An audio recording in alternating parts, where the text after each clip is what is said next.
வணக்கம். நாம எல்லாருமே சிவராத்திரிய ரொம்ப பக்தியோட கொண்டாடுறோம் இல்லையா? ஆனா அதோட உண்மையான ஆரம்பம் என்னன்னு நமக்கு தெரியுமா? சமீபத்துல இலங்கையில நடந்த ஒரு ஆன்மீக சொற்பொழிவுல அகத்தியர் வெளிப்படுத்தினதா சொல்லப்படுற சில ரகசியங்கள் நாம இதுவரை கேட்ட எல்லாத்தையுமே ஒரு நிமிஷம் கேள்வி கேட்க வைக்குது. வாங்க, அந்த மறைக்கப்பட்ட வரலாறு என்னன்னு கொஞ்சம் ஆழமா பார்க்கலாம். நீங்க எப்போவாவது யோசிச்சு பார்த்திருக்கீங்களா? நாம ஏன் சிவராத்திரி கொண்டாடுறோம்? அதோட உண்மையான மூலம் என்னவா இருக்கும்? நாம எல்லாரும் பக்தி சிரத்தையோட விரதம் இருக்கோம், கண் விழிச்சு பூஜை பண்றோம். ஆனா இதுக்கு பின்னாடி நம்ம யாருமே கேள்விப்படாத ஒரு கதை ஒழிஞ்சிருக்கு. அதுதான் நம்மள ஆச்சரியத்துல மூழ்கடிக்க போகுது. சரி, முதல்ல அகத்தியர் சொன்னதா சொல்லப்படுற அந்த ரகசியத்துக்குள்ள போலாம். இது சிவராத்திரி பத்தி நாம இத்தனை நாளா நினைச்சிருந்ததையே மொத்தமா மாத்த போது பாருங்க.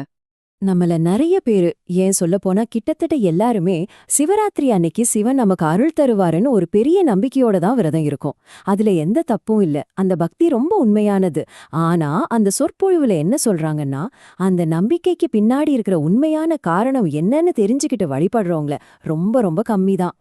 இப்போதான் அசல் மேட்டருக்கே வரும். அகத்திய முனிவர் அப்படி என்னதான் ஒரு ஷாக்கிங்கான விஷயத்த சொல்லிருக்காரு? வாங்க பார்க்கலாம். அகத்தியரோட வார்த்தைகளையே கேளுங்க. சிவராத்திரியை ஏன் கடைபிடிக்கின்றோம் என்று யாருக்காவது தெரியுமா என்றால் நிச்சயம் தெரியாது. அப்பா, எவ்வளவு ஆணித்தரமா சொல்றாரு பாருங்க. இதிலிருந்தே ஒன்னு தெளிவா புரியுது. நாம பேச போறது யாருக்குமே தெரியாத மறைக்கப்பட்ட ஒரு பெரிய ரகசியம். இப்போ நான் சொல்ல போற விஷயம் ஒருவேளை உங்களுக்கு ஒரு பெரிய அதிர்ச்சியா இருக்கலாம். சிவராத்திரியோட ஆரம்பமே ஒரு திகைப்பூட்டுற கேள்வியில தான் இருக்கு. அத உருவாக்குனது ராவணனா? ஆமாங்க, நீங்க பாக்குறது கரெக்டா. அந்த சொற்பொழிவு என்ன சொல்லுதுன்னா, இந்த சிவராத்திரி வழிபாட்டே உருவாக்கினது வேற யாரும் இல்ல, இராவணன்தான். இந்த விஷயத்த அவங்க சொன்னப்போ அங்கிருந்த கூட்டம் மொத்தம் கைதட்டி ஆரவாரம் பண்ணாங்களாம். யோசிச்சு பாருங்க, இது எவ்ளோ பெரிய ஒரு விஷயம். ஓகே, ஒரு நிமிஷம். இராவணன் எப்படி சிவராத்திரிய உருவாக்க முடியும்? இந்த கேள்வி எல்லாருக்கும் வரும் இல்லையா? இதை நாம புரிஞ்சுக்கணும்னா முதல்ல நமக்கு தெரிஞ்ச இராவணனை கொஞ்ச நேரம் ஓரமா வச்சுட்டு இந்த சொற்பொழிவு சொல்ற இராவணனை பத்தி தெரிஞ்சுக்கணும். வாங்க, அவனை பத்தி ஒரு புதுசா பார்க்கலாம். பொதுவா நாம ராவணனை எப்படி பார்க்கறோம்? ஒரு வில்லன், சீதைய கடத்தினவன், அரக்கர்க்குள்ள அரசன். ஆனா அகத்தியர் சொல்றதா வர்ற பார்வை எப்படி இருக்கு பாருங்க. அவன் ஒரு மாபெரும் சிவபக்தன், 4 வேதத்தையும் கரைச்சு குடிச்சவன், தென்னிலங்கையோட மன்னன்.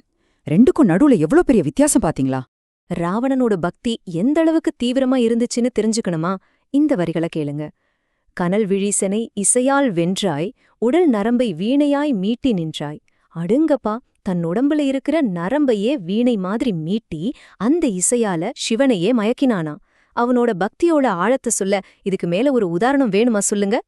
இராவணன் ஒரு பெரிய சிவபக்தன்கிறது ஒரு பக்கம் இருக்கட்டும். அகத்தியர் அவனை பத்தி இன்னொரு ரகசியத்தையும் சொல்றாரு. இது அவனோட கேரக்டரோட இன்னொரு ஆச்சரியமான பக்கத்தை நமக்கு காட்டப்போகுது. அப்படி என்ன அந்த ரகசியம்? இராவணனுக்கு ஒரு பாச மகன் இருந்தானா. யார் அது? வேற யாரும் இல்ல, நம்ம முருகப்பெருமான் தான். ஆமாங்க, இராவணன் முருகனை தன் அன்பு மகனா நினைச்சாராம்னு அந்த சொற்பொழிவுல சொல்றாங்க. நாம பொதுவா எதிரிகளா பாக்குற 2 பேருக்குள்ள இப்படி ஒரு பாச பிணைப்பா, இது இராவணன் கேரக்டருக்கே ஒரு புது டைமென்ஷன் கொடுக்குதில்ல? ஓகே, சிவராத்திரிய உருவாக்கினது இராவன் முருகனை மகனா நினைச்சான். இந்த மாதிரி ஆச்சரியமான விஷயங்கள்லாம் கடைசியில ஒரு முக்கியமான கேள்விக்கு நம்மள கூட்டிட்டு போகுது. நாம பண்ற வழிபாட்டோட உண்மையான அர்த்தம் என்ன? இதுதாங்க அகத்தியர் சொல்ல வர்ற விஷயத்தோட மையம். உண்மைகளை தெரிந்து கொண்டு இறைவனை வணங்கினால் மட்டுமே வெற்றி உண்டு. சிம்பிளா சொல்லணும்னா, என்ன பண்றோன்னு தெரியாம சும்மா சடங்கு சம்பிரதாயம் பண்றதை விட அதுக்கு பின்னாடி இருக்கிற ஞானத்தை, உண்மைய புரிஞ்சுக்கிட்டு வழிபடுறது தான் ரொம்ப ரொம்ப முக்கியம். அந்த 2க்கும் இருக்கிற வித்தியாசம் சும்மா இல்ல, எவ்ளோ பெரியது தெரியுமா? 1000 மடங்கு. ஆமா, ஒண்ணுமே தெரியாம வழிபடுறத விட எல்லா உண்மைகளையும் தெரிஞ்சுக்கிட்டு வழிபடுறது 1000 மடங்கு சக்தி வாய்ந்ததான். இதுல இருந்து அறிவோட முக்கியத்துவம் எவ்வளவு பெருசுன்னு புரியுது. ஆஹா, சிவராத்திரியோட இந்த மறைக்கப்பட்ட வரலாறு நமக்கு ஒரு விஷயத்த ரொம்ப தெளிவா சொல்லுது. நாம ரொம்ப சிம்பிள்னு நினைக்கிற ஒவ்வொரு கதைக்கு பின்னாடியும் நாம யாருமே அறியாத எத்தனையோ உண்மைகள் புதைஞ்சு கிடக்கலாம். இப்போ நீங்களே கொஞ்சம் யோசிச்சு பாருங்களேன். நமக்கு நல்லா தெரியும்னு நினைச்சிட்டு இருக்கிற மத்த கதைகளுக்குள்ள இன்னும் என்னென்ன ரகசியங்கள் எல்லாம் காத்துக்கிட்டு இருக்கோம்?